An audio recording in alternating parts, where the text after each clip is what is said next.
जय हिंद साथियों, मैं सुनील रोशन स्वागत करता हूं आपके अपने YouTube channel physical education arena में। एज कंटिन्यू हमारी थ्योरी क्लास चल रही है और थ्योरी क्लास में हम अभी एनाटॉमी फिजियोलॉजी के टॉपिक्स को कवर करते हुए चल रहे हैं, जिसमें आज का हमारा टॉपिक होने वाला है टिश्यूज़ और मसल्स।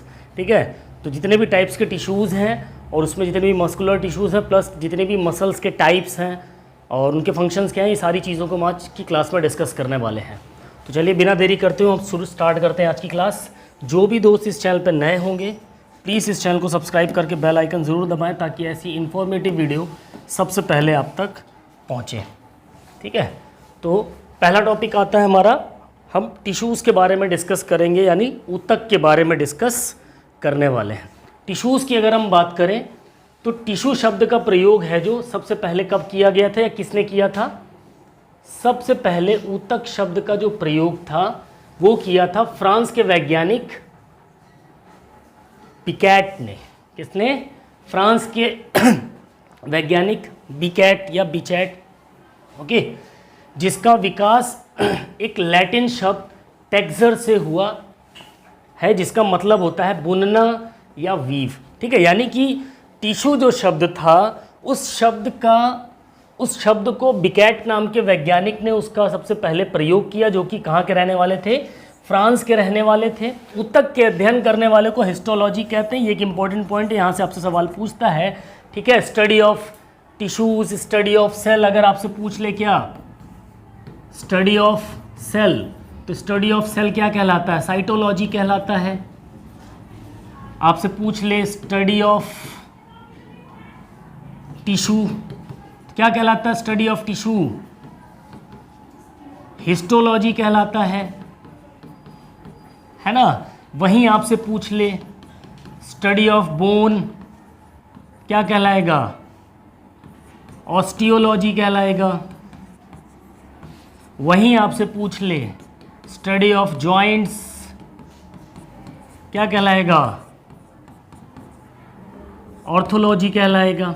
ठीक है, तो ये कुछ टर्म्स हैं, ये आपको ध्यान में होने चाहिए, यहाँ से सवाल आपसे पूछे जाते हैं। ठीक है, हिस्टोलॉजी से संबंधित अध्ययन की शुरुआत सर्वप्रथम कहाँ पर हुई? इटली के एक वैज्ञानिक थे मार्सेलो मैल्फिगी। इन्होंने हिस्टोलॉजी से संबंधित अध्ययन की, उसके बारे में पढ़ने की, शोध करने की शुरुआत इन्होंने की मार्सेलो मैल्फिगी ने, जो कि कहाँ के थे? इटली के। इसीलिए इन्हें फादर ऑफ हिस्टोलॉजी भी कहा जाता है। अगर आपसे पूछ ले फादर ऑफ हिस्टोलॉजी कौन है, तो मार्सेलो मैल्फिगी। ठीक है, इस चीज़ को ध्यान रखिएगा। ये 2-3 पॉइंट्स इंपॉर्टेंट है जहाँ से आपसे क्वेश्चन पुटअप किए जा सकते हैं। नेक्स्ट अगर हम बात करें तो एक्चुअल में टिश्यूज़ हैं क्या? ऊतक है क्या? क्या है भाई ऊतक? ऊतक क्या है? बताया था कि हमारे शरीर में सबसे पहले क्या निर्माण होता है? शरीर की सबसे स्मॉलेस्ट स्ट्रक्चरल और फंक्शनल यूनिट क्या है? हमारी सेल, हमारी कोशिका। और वही कोशिकाओं का जब बंडल बन जाता, समूह बन जाता, तो किस चीज़ का निर्माण होता है? ऊतक का निर्माण होता है। ठीक है, समान कोशिकाओं का समूह। ध्यान से समझना, कैसी कोशिकाएं? समान, यानी एक जैसी कोशिकाएं, अलग अलग नहीं। कोशिकाएं भी अलग अलग होती हैं, यानी एक जैसी कोशिकाओं का एक गुच्छा क्या बनाएगा? ऊतक बनाएगा। ठीक है, एक समान जैसी कोशिकाओं का समूह हो, ग्रुप हो, जो किसी विशेष कार्य को करने के लिए एक जगह क्या हो जाएं? इकट्ठा हो जाएं, एकत्रित हो जाएं, वही क्या कहलाता है? यानी कि ये अलग अलग सेल्स हैं, क्या हैं? लेकिन ये एक ही परिवार की कोशिकाएं हैं और ये एक जगह क्या हो गई? ये पूरा परिवार उन कोशिकाओं का क्या हो गया? एक जगह इकट्ठा हो गया। अब इनके इकट्ठा होने से क्या बन गया? टिश्यू बन गए, ऊतक बन गए। ठीक है, इस चीज़ को ध्यान रखना। टिश्यू बेसिकली 2 प्रकार के होते हैं, एक होता है एनिमल टिश्यू और एक होता है प्लांट टिश्यू। हम बात करेंगे किसकी? हमें क्या पढ़ना है? जंतु कोशिकाओं, जंतु ऊतक या एनिमल टिश्यू की। इसी के अंदर हमारे टिश्यू के बारे में डिस्कशन होगा। अभी हम पेड़ पौधों की बात नहीं करेंगे। हम किस क्लास की बात कर रहे हैं? हम इंसान के शरीर के जो ऊतक होते हैं, कोशिकाएं होती हैं, उनकी बात करेंगे, है ना। देखो, ये चीज़ मैंने पहले भी क्लियर करी थी कि ऊतक का निर्माण कैसे हुआ। सबसे पहले शरीर में क्या बनी? कोशिका, यानी शरीर की सबसे छोटी, शख्स में सबसे smallest structural and functional unit of क्या? लाइफ, जीवन की रचनात्मक और क्रियात्मक कैसी इकाई होती है? सूक्ष्मतम इकाई होती। कैसी?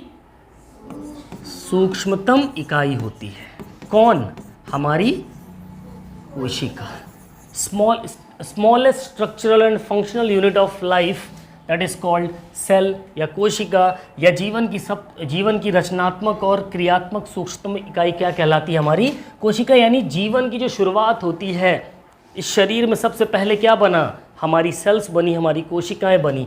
फिर इन्हीं कोशिकाओं के एक जैसे समूह ने, अलग अलग परिवारों ने अपने अपने परिवार के साथ अलग अलग क्या बनाए? बंडल्स बनाए। क्या बनाए? बंडल्स, यानी ग्रुप ऑफ सेल्स बनाए। तो उससे क्या बना? एक ऊतक बना। ये एक सिंगल ऊतक, जब इनके बंडल्स बनते हैं या इनके जब ग्रुप बनते हैं तो क्या बन जाते हैं? हमारे ऑर्गन्स। ये अलग अलग ऑर्गन अंग कौन कौन से हैं? हमारा हृदय है, हमारा फेफड़ा है, हमारी किडनी है, हमारा ब्रेन है। ये सब अलग अलग क्या है? अंग। अब यही अलग अलग अंग जब क्या होते हैं? 2-3 अंग इकट्ठा हो गए तो क्या बन जाते हैं? अंग तंत्र बन जाता है, यानी कि ऑर्गन का सिस्टम बन जाता है। जैसे हमारे सर्कुलेटरी सिस्टम की बात करें, ब्लड सर्कुलेशन का जो सर्कुलेटरी सिस्टम होता है उसमें कौन होता है? हमारा हृदय होता है अंग, हमारा फेफड़ा भी होता है। ये दोनों काम करते हैं कि नहीं करते हैं? फेफड़ा ऑक्सीजन डालता है हार्ट के अंदर, शुद्ध करता है, और हार्ट क्या करता है? पूरे शरीर में। ये दोनों अंग मिलकर के क्या बना देते हैं? रक्त परिसंचरण तंत्र का निर्माण कर देते हैं। ऐसे ही अलग अलग अंग, ठीक है। फिर यही सारे अंग मिलकर क्या बना देते हैं?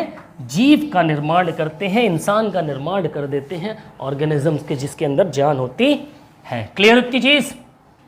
कोई डाउट? नेक्स्ट, अब आ जाओ टाइप्स ऑफ टिश्यूज, यानी ऊतक के एक्चुअल में प्रकार कितने होते हैं? कितने प्रकार के ऊतक होते हैं? बेसिकली 4 प्रकार के ऊतक होते हैं। तो अगर आपके पास क्वेश्चन है how many types of tissues are in our body, so there are 4 types. कितने टाइप्स के होते हैं? 4 प्रकार के होते हैं, ठीक है।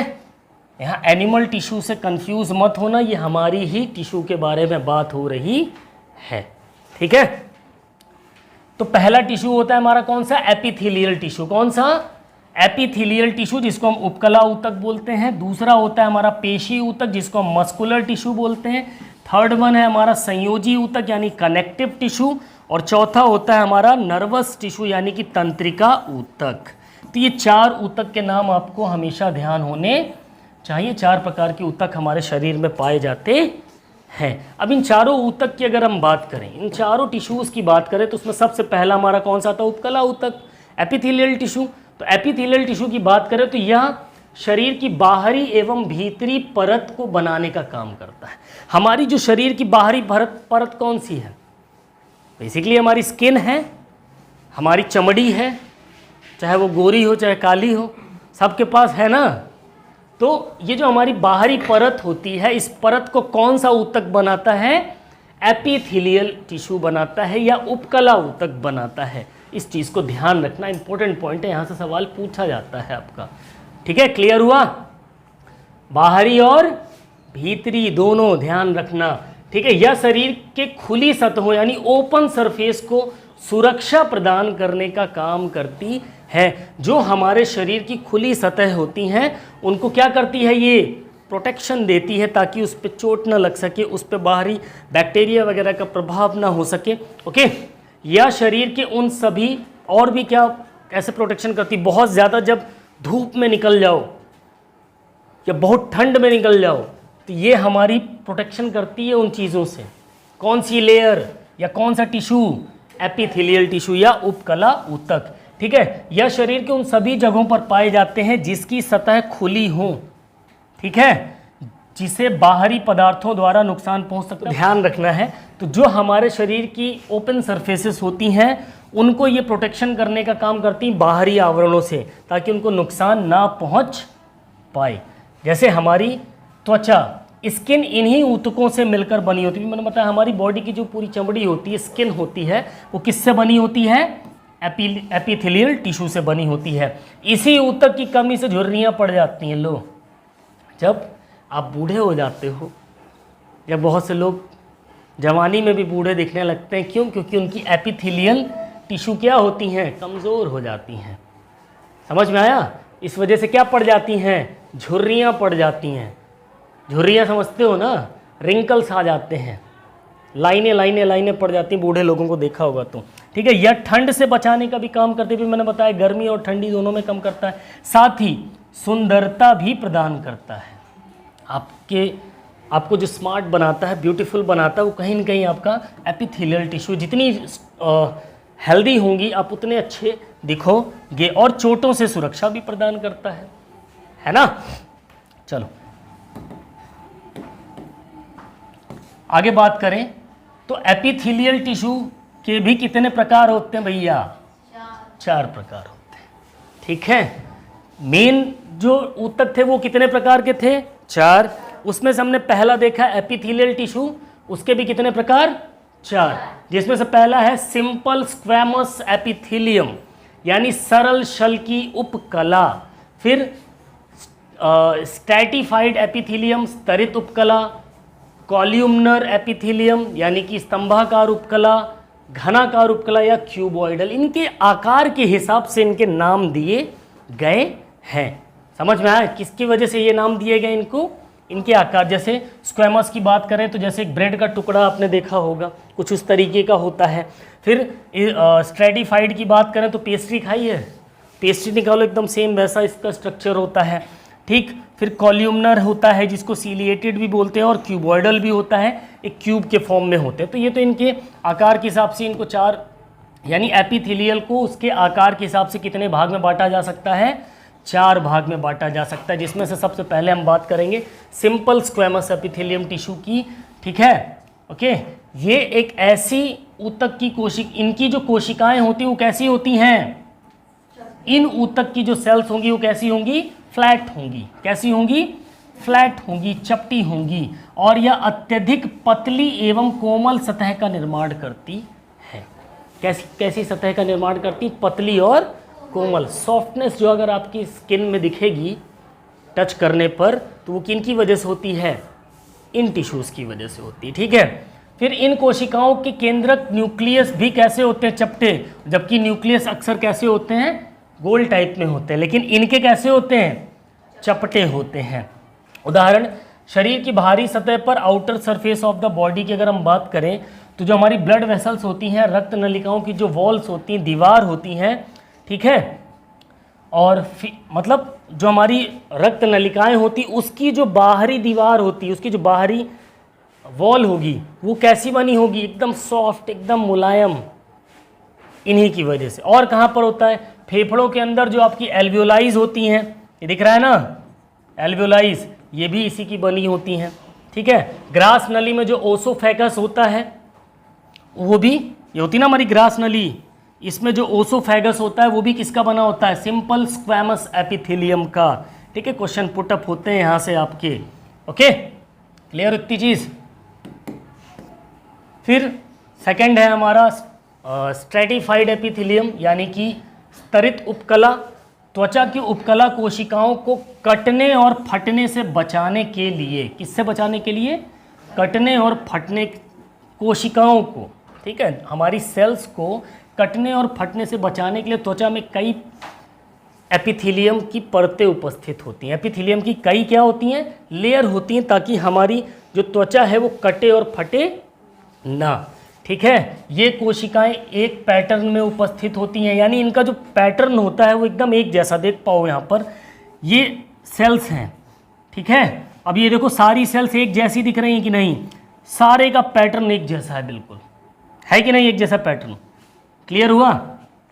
इसीलिए इसे स्तरित उपकला कहा जाता है, स्ट्रैटिफाइड कहा जाता है, क्योंकि इनका जो पैटर्न होता है, डिज़ाइन होता है, वो सब एक बराबर होता है, एक जैसा होता है। क्लियर हुआ? नेक्स्ट है घनाकार यानी क्यूबॉइडल एपिथेलियम की बात करें तो ये क्यूब के आकार की, तो क्यूब देखा है, क्यूब अरे डाइस देखा, डाइस लूडो खेला होगा तुम लोगों ने ना, तो लूडो में जो पासा होता है उसका जैसा आकार होता है उसी को क्यूब बोलते हैं। ठीक है, तो उस आकार की ये क्यूबॉइडल एपिथेलियम टिश्यूज होती हैं। ठीक, इसका मुख्य काम क्या होता है? स्राव और अवशोषण। ठीक है, इनका मेन काम क्या होता है? सिक्रीशन करना और एब्जॉर्प्शन करना। सिक्रीशन में क्या होता है? कोई तरल पदार्थ छोड़ना। एब्जॉर्प्शन क्या करना? किसी तरल पदार्थ को सोख लेना, अपने अंदर लेना। ये इनका मेन काम होता है। ठीक है, लार ग्रंथियों में पाई जाती हैं ये, इन द सैलिवरी ग्लैंड्स। ठीक है, ग्रंथियां पढ़ाई थी ना, तो उनमें ये पाई जाती हैं। गुर्दे की जो नलिकाएं होती हैं, जो आपकी किडनी की ट्यूब्स होती हैं। ठीक है, किडनी कितनी होती है हमारी? 2 होती है ना। इसमें जो ट्यूब्स होती हैं, इन ट्यूब्स में कौन सी पाई जाती हैं? क्यूबॉइडल एपिथेलियम पाई जाती हैं। साथ ही वृषण अंडाशय ग्रंथियों के निर्माण या टेस्टिकल और ओवरीज में भी कैसी पाई जाती हैं? क्यूबॉइडल शेप की ही आपकी पाई जाती हैं। कौन सी? Cuboidal tissues. नेक्स्ट की बात करें, स्तंभाकार उपकला यानी कि कॉल्यूमनर। एक कॉलम की तरह बना होगा स्तंभ, यानी खंबे के आकार में देखोगे बनी हुई है इनकी। इनका जो शेप होता है, आकार होता है, कैसा होता है? खंबे के जैसा दिखेगा यहाँ पर। ये लंबी पतली कोशिकाएं होती हैं, एक स्तर का बनी होती हैं ये। इनकी सतह पर क्या होता है? माइक्रोविली होती। ध्यान देना, आपसे सवाल पूछेगा माइक्रोविली किसकी सतह पर पाया जाता है? तो कॉल्यूमनर एपिथेलियम टिश्यूज की सतह पर पाया जाता है माइक्रोविली। ओके, फिर उदाहरण कहाँ कहाँ? आमाशय की जो लाइनिंग होती है, जो हमारी पेनक्रियाज होती है, उसकी जो लाइनिंग्स होती हैं उसमें पाया जाएगा। ठीक है, साथ में छोटी आंत में पाई जाती है हमारी जो छोटी आंत होती है, स्मॉल इंटेस्टाइन, उसके अंदर भी किस प्रकार के ऊतक पाए जाते हैं? कॉल्यूमनर या स्तंभाकार ऊतक पाए जाते हैं। ये देखो, इनका अगर एक्चुअल स्ट्रक्चर आप देखोगे तो ऐसे होते हैं, ये खंबे के जैसे। ठीक है, इसीलिए इनको क्या बोलते हैं? कॉल्यूमनर एपिथेलियम टिश्यू बोलते हैं। ठीक, अब बात करते हैं मस्कुलर टिश्यू के। एक इंपॉर्टेंट टॉपिक स्टार्ट होगा यहाँ से। ठीक है, यहाँ से ज़्यादातर क्वेश्चन आपके पूछे जाते हैं। पेशी ऊतक की बात करें, मसल टिश्यू की बात करें, तो इन्हीं टिश्यूज़ की वजह से हमारी मसल्स का निर्माण होता है। हमारी जो मांसपेशियां हैं उसका निर्माण किसकी वजह से होता है? मसल टिश्यू की वजह से होता है। पेशी ऊतक कैसे होते हैं? लंबी होती हैं, पतली होती हैं। ठीक है, लंबी और पतली कोशिकाओं की बनी होती हैं। जो हमारी मस्कुलर टिश्यूज़ होते हैं किसके बने होते हैं? लंबी और पतली कोशिकाओं की। पेशी ऊतक हमारे शरीर में मांसपेशियों को बनाने और उन्हें कंट्रोल करने का भी काम करते हैं। मसल्स को बनाते तो हैं ही हैं, साथ ही उन्हें नियंत्रित भी कौन करते हैं? पेशी ऊतक ही करते हैं। ठीक है, पेशी ऊतक संकुचन के गुण के कारण अंगों में गतिविधि प्रदान करते हैं। जो हमारे मस्कुलर टिश्यू होते हैं या मसल टिश्यू होते हैं, उनमें एक खास क्वालिटी होती है कि वो कॉन्ट्रैक्ट कर सकते हैं। क्या कर सकते हैं? कॉन्ट्रैक्ट, यानी सिकुड़ सकते हैं, फैल सकते हैं। तो इसी की वजह से हमारे शरीर के अलग अलग अंगों में क्या हो जाती है? गति होती, मूवमेंट होती। मैं अपने हाथ को उठा पाता हूँ, हाथ को ऐसे मोड़ पाता हूँ, तो किसकी वजह से कर पाता हूँ? इन मसल टिश्यूज़ की वजह से कर पाते हैं। ठीक है, क्लियर होती चीज़? इन पेशियों में विशेष प्रकार की प्रोटीन होती है। इन्हीं मसल्स के अंदर क्या होती है? एक स्पेशल टाइप के प्रोटीन्स होते हैं जिसे संकुचनशील प्रोटीन कहते हैं या कॉन्ट्रैक्टाइल प्रोटीन कहा जाता है। इसी के संकुचन और शिथिलन यानी रिलैक्स से गति उत्पन्न होती है। जो कॉन्ट्रैक्टाइल प्रोटीन पाया जाता है इन मसल के अंदर, इन्हीं की वजह से वो मांसपेशियां क्या करती हैं? सिकुड़ती हैं और रिलैक्स करती हैं, फिर से वापस अपनी जगह पर आ पाती हैं। ठीक है, जिसकी वजह से अंगों में क्या होती है? गति होती है। अब मस्कुलर टिश्यू की बात करें तो ये हमारी कितने प्रकार की होती हैं? 3 प्रकार की। टाइप्स ऑफ मसल्स भी ध्यान रखना, मांसपेशी के प्रकार भी यही होते हैं। ठीक है, पेशी ऊतक और मांसपेशी के प्रकार यही होते हैं। तो स्ट्रेटेड मसल होती हैं या टिश्यू, कंकाली पेशी ऊतक या कंकाल पेशी भी बोलते हैं, स्केलेटल मस्कुलर टिश्यू भी बोलते हैं, स्वैच्छिक पेशी ऊतक भी बोलते हैं। ध्यान समझना, ये तो हो गया ऊतक की बात। ऊतक हटा दोगे तो ये मसल के प्रकार हो गए। अगर इसके आगे से क्या हटा दोगे? ऊतक, तो किसके प्रकार हो गए? मांसपेशी के। तो मांसपेशियां बेसिकली कितने प्रकार की होती हैं? 3 प्रकार की, वॉलेंट्री, इनवॉलेंट्री और कार्डियक मसल्स, यानी कि ऐच्छिक, अनैच्छिक और हृदय पेशी। ये 3 प्रकार की मांसपेशी होती हैं और यही 3 प्रकार के मांसपेशी ऊतक भी होते हैं। क्लियर हुआ? तो अब वॉलेंट्री मसल्स जो होती हैं इन्हीं को हम क्या बोलते हैं? स्केलेटल मसल्स भी बोलते हैं। आपसे सवाल पूछता है स्केलेटल मसल्स किसको बोला जाता है, तो वॉलेंट्री मसल्स को बोला जाता है, या कंकाल पेशी। स्केलेटल, इन्हीं स्केलेटल मसल्स को हम स्ट्रेटेड मसल्स भी बोलते हैं। क्या बोलते हैं? स्ट्रेटेड या रेखी पेशी भी बोलते हैं। फिर दूसरा जो प्रकार है हमारा इनवॉलेंट्री मसल। तो इनवॉलेंट्री मसल यानी अस्वैच्छिक या अनैच्छिक मसल या मांसपेशी। तो ये कैसी होती? चिकनी और सॉफ्ट होती हैं, तो इसी वजह से इनको स्मूथ मसल भी बोलते हैं। ठीक है। फिर नॉन स्ट्रेटेड होती हैं, इसलिए इनको नॉन स्ट्रेटेड मसल्स बोलते हैं। और इनका अगर इनके ऊतक की बात करें तो आगे ऊतक लगा दोगे तो ऊतक समझ जाओगे, सब कुछ सेम है इनमें। ठीक है। वहीं हृदय पेशी की अगर हम बात करें तो हृदय पेशी को हम कार्डियक मसल बोलते हैं। क्या बोलते हैं? कार्डियक मसल बोलते हैं। और इसके टिश्यू की बात करें तो कार्डियक मस्कुलर टिश्यू बोलते हैं। कार्डियक पेशी, हृदय पेशी। ठीक है। क्लियर उतनी चीज? तो मांसपेशी के कितने प्रकार? 3 प्रकार, वॉल्यूंट्री, इनवॉलेंट्री और कार्डियक। वॉलेंट्री मतलब अनैच्छिक पेशियां, अनैच्छिक पेशियों को ही हम कंकाली पेशियां बोलते हैं, यानी स्केलेटल मसल्स बोलते हैं। इन्हीं स्केलेटल मसल्स को हम स्ट्रेटेड मसल्स भी बोलते हैं, यानी कि रेखित पेशियां या रेखीय पेशियां भी बोलते हैं। दूसरी आती, और ये अपनी वॉलेंट्री मसल्स का मतलब स्वैच्छिक, यानी भैया ये अपनी मर्जी से काम करती हैं। कैसे करती हैं? अपनी मर्जी से काम करती हैं वॉलेंट्री मसल्स जो होती हैं। ठीक है। वॉलेंट्री मसल्स स्वैच्छिक पेशियां, हाँ, ये अपनी मर्जी से काम करती। एक मिनट, स्वैच्छिक पेशियां यानी वॉलेंट्री, इनवॉलेंट्री, अनैच्छिक। हाँ, वॉलेंट्री मसल्स यानी जिनसे हम काम करवा सकते हैं।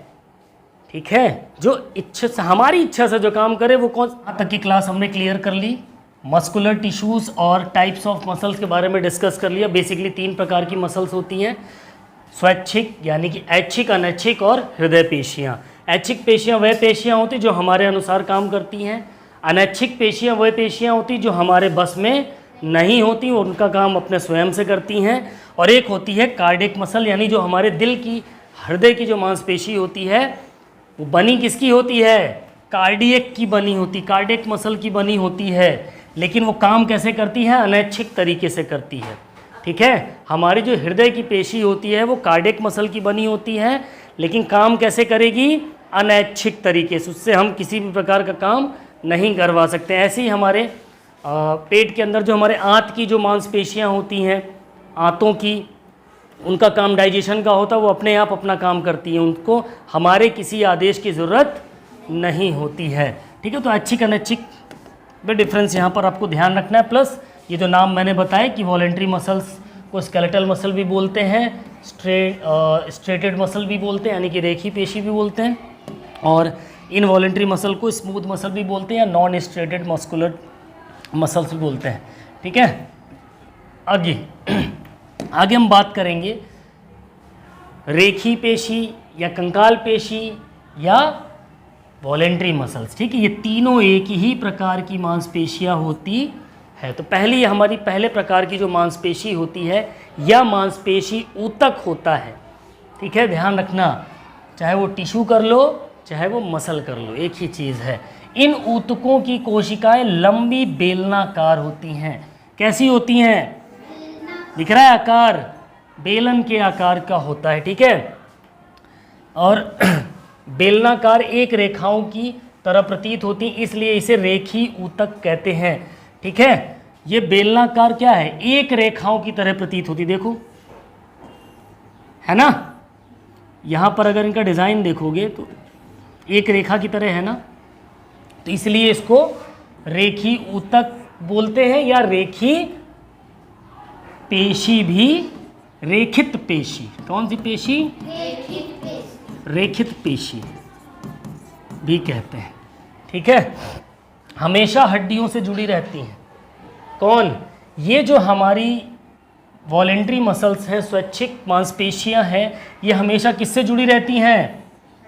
इसी कारण इसको क्या बोलते हैं हम, स्केलेटल मसल बोलते हैं या कंकाली पेशी भी बोलते हैं, क्योंकि ये किससे जुड़ी रहती हैं, हड्डियों से जुड़ी रहती हैं। और ये क्या काम करती हैं, शरीर को गति में सहायता करती हैं, हम कोई मूवमेंट कर पाएँ उसके लिए हमें सपोर्ट करने का काम करती है, ठीक है। इसीलिए इसे कंकाल कोशिका भी कहा जाता है। जिन अंगों पर हमारा नियंत्रण होता है वहीं पर ये पाई जाती, मैंने अभी बताई था कि वॉलेंट्री मसल वो होती हैं जिस पर किसका कंट्रोल होता है, हमारा, हमारे शरीर के वे अंग जिस पे हमारा कंट्रोल हो। हमारे हाथ पे हमारा कंट्रोल है तो यहाँ पर कौन सी मसल पाई जाएंगी, वॉलेंट्री मसल पाई जाएंगी। हमारी मुंडी पे हमारा कंट्रोल है तो मुंडी में मसल है, खोपड़ी है, पैर पे है, ठीक है। तो जिस शरीर के जिन जिन अंगों पे हमारा कंट्रोल होगा खुद का, वहाँ पर पाई जाएंगी। जैसे फॉर एग्जांपल हमारी ये बाजू, अब ये बाइसेप्स मसल है, यहाँ पर पीछे ये ट्राइसेप्स है, क्या है, और ये ऊपर वाली क्या है, बाइसेप्स है, ठीक है। ये दोनों मसल किस प्रकार की हैं, ऐच्छिक पेशियां हैं, इनमें हमारा कंट्रोल है, ठीक है। क्लियर इतनी चीज़।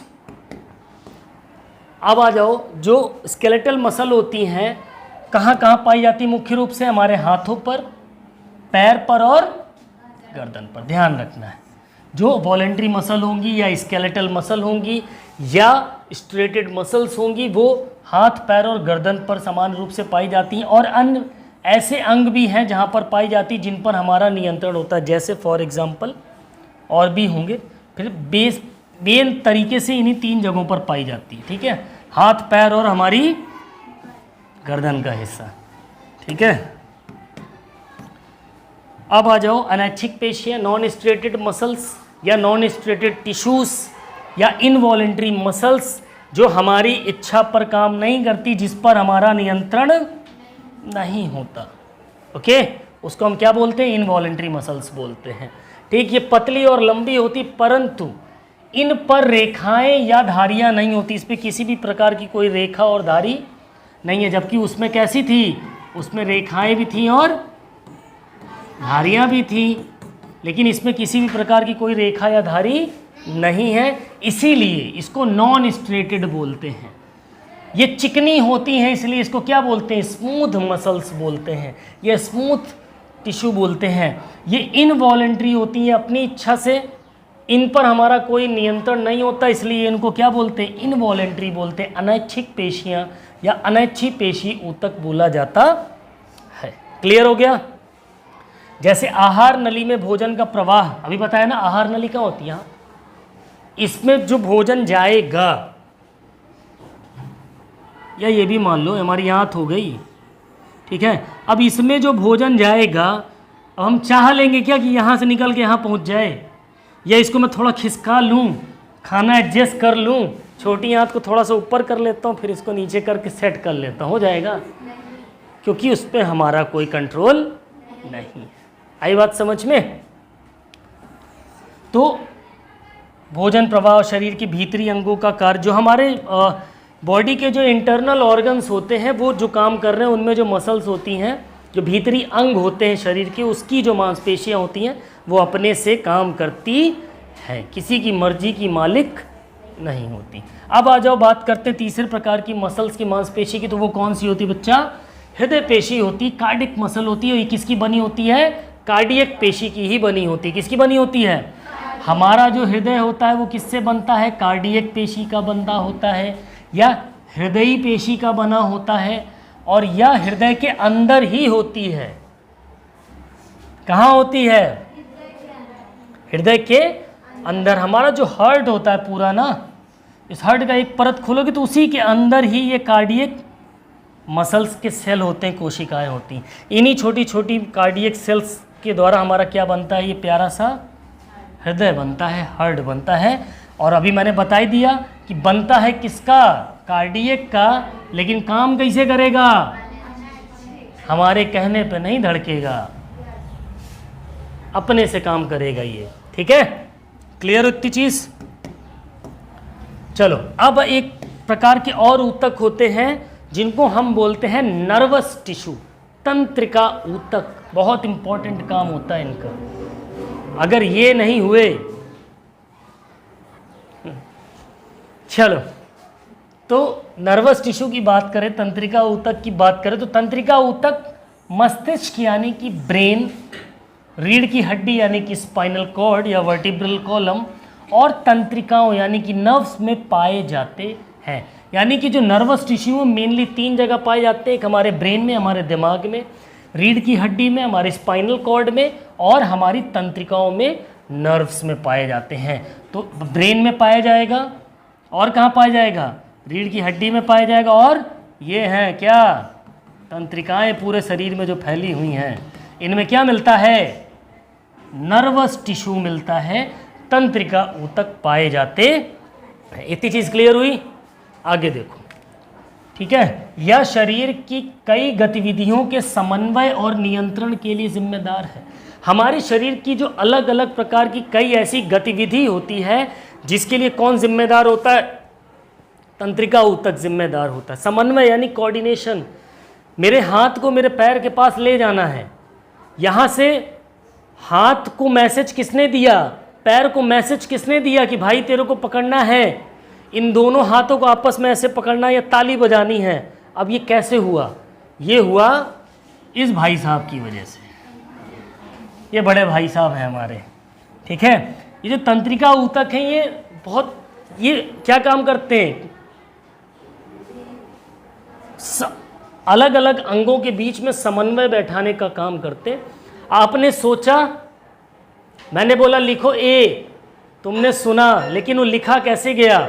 कुछ तो हुआ होगा उसमें, है ना? क्लियर इतनी चीज़? तो तंत्रिका ऊतक की कोशिका को न्यूरॉन कहा जाता है। पहली चीज़ ध्यान रखना है कि जो तंत्रिका ऊतक की सेल होती है, कोशिका होती है, उसको हम क्या बोलते हैं? न्यूरॉन बोलते हैं बेटा, ठीक है। न्यूरॉन तंत्रिका ऊतक की कार्यात्मक इकाई होती है। अगर आपसे सवाल पूछ ले कि हमारे तंत्रिका ऊतक की कार्यात्मक इकाई क्या है, तो वो क्या होगी? न्यूरॉन होगी। क्या होगी? न्यूरॉन होगी, ठीक है। क्लियर इतनी चीज?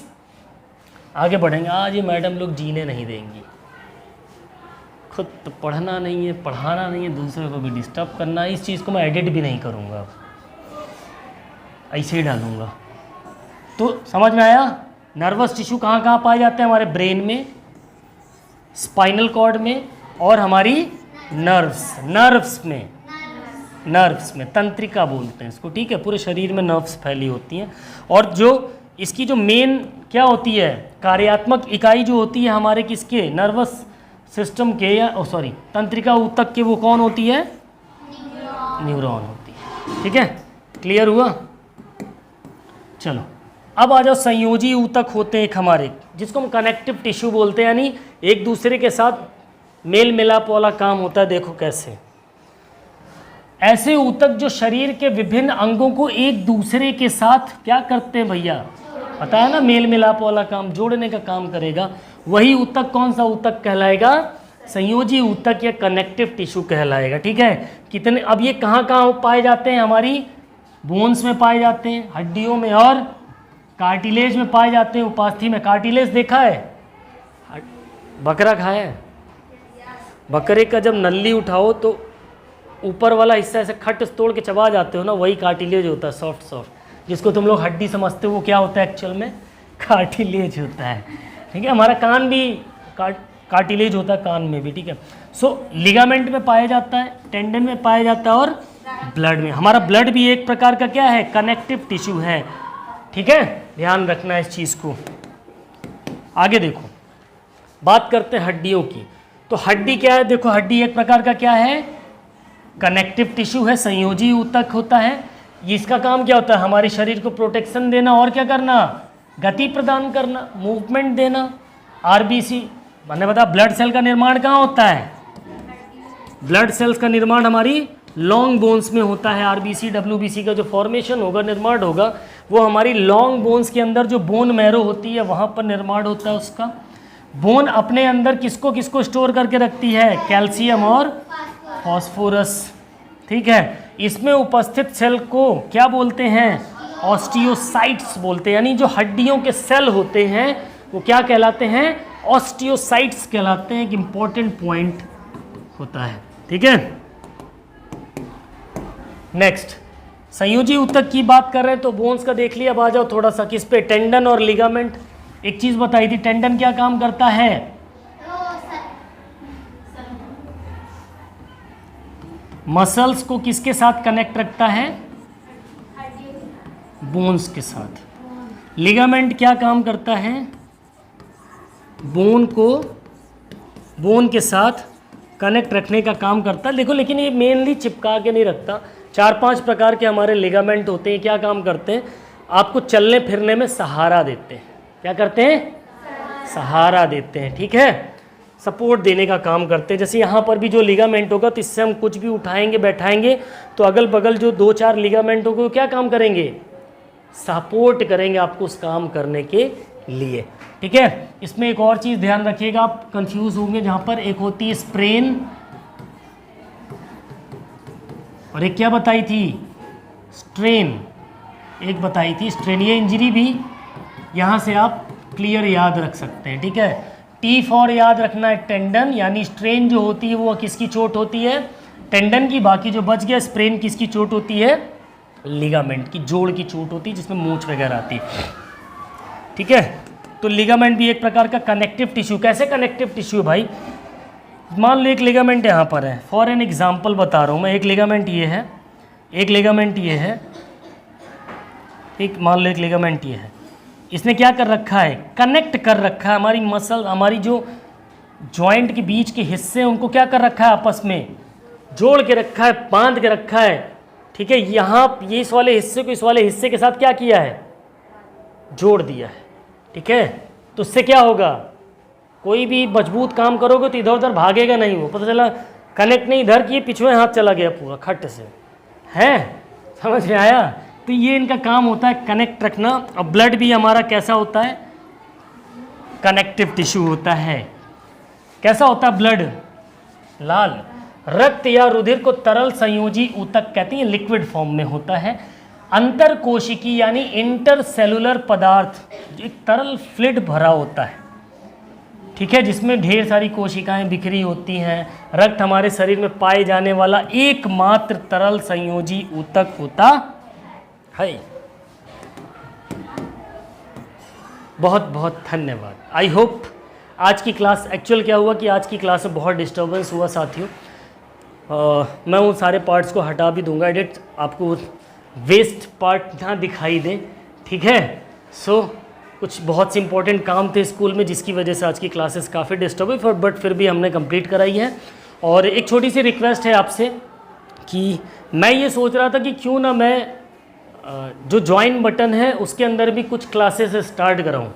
अपने कमेंट में हमारी राय ज़रूर बताइएगा और हमें सपोर्ट करने के लिए, देखिए मैं फ्री ऑफ कॉस्ट आपको पढ़ा रहा हूँ, 1 भी रुपया नहीं ले रहा हूँ, कोई पेड कोर्स नहीं, कोई कुछ नहीं। जितना भी मेरे पास मटेरियल है, जितनी भी चीज़ें मेरे पास नॉलेज है, मैं पूरा आउटपुट आपको फ्री में दे रहा हूँ। तो एक छोटे से सपोर्ट के लिए रिक्वेस्ट है, कोई परमानेंट चीज़ नहीं है, एज ए रिक्वेस्ट कि कोशिश करें ज़्यादा से ज़्यादा आप सब हमारे चैनल को ज्वाइन करके कम से कम हमारा उत्साह बढ़ाने की कोशिश ज़रूर करें, ठीक है। सो मिलते हैं अपनी नेक्स्ट वीडियो में, तब तक के लिए बाय बाय, टेक केयर, जय हिंद, वंदे मातरम, फिजिकल एजुकेशन जिंदाबाद।